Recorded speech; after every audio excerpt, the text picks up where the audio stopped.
श्रीमद् भगवद गीता हिंदुओं के पवित्रतम ग्रंथों में से एक है।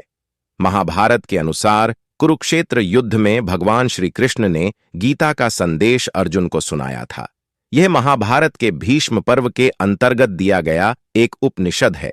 भगवद गीता में एकेश्वरवाद, कर्म योग, ज्ञान योग, भक्ति योग की बहुत सुंदर ढंग से चर्चा हुई है।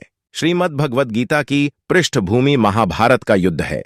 जिस प्रकार एक सामान्य मनुष्य अपने जीवन की समस्याओं में उलझकर किंकर्तव्य विमूढ़ हो जाता है और जीवन की समस्याओं से ली डैडने की बजाय उससे भागने का मन बना लेता है, उसी प्रकार अर्जुन, जो महाभारत के महानायक थे, अपने सामने आने वाली समस्याओं से भयभीत होकर जीवन और क्षत्रिय धर्म से निराश हो गए थे।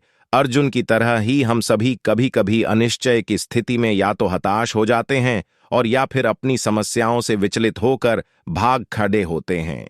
भारतवर्ष के ऋषियों ने गहन विचार के पश्चात जिस ज्ञान को आत्मसात किया, उसे उन्होंने वेदों का नाम दिया। इन्हीं वेदों का अंतिम भाग उपनिषद कहलाता है। मानव जीवन की विशेषता मानव को प्राप्त बौद्धिक शक्ति है और उपनिषदों में निहित ज्ञान मानव की बौद्धिकता की उच्चतम अवस्था तो है ही, अपितु बुद्धि की सीमाओं के परे मनुष्य क्या अनुभव कर सकता है, उसकी एक झलक भी दिखा देता है। श्रीमद् भगवद गीता वर्तमान में धर्म से ज्यादा जीवन के प्रति अपने दार्शनिक दृष्टिकोण को लेकर भारत में ही नहीं, विदेशों में भी लोगों का ध्यान अपनी ओर आकर्षित कर रही है। निष्काम कर्म का गीता का संदेश प्रबंधन गुरुओं को भी लुभा रहा है। विश्व के सभी धर्मों की सबसे प्रसिद्ध पुस्तकों में शामिल है। गीता प्रेस गोरखपुर जैसी धार्मिक साहित्य की पुस्तकों को काफी कम मूल्य पर उपलब्ध कराने वाले प्रकाशन ने भी कई आकार में अर्थ और भाष्य के साथ श्रीमद् भगवद गीता के प्रकाशन द्वारा इसे आम जनता तक पहुंचाने में काफी योगदान दिया है।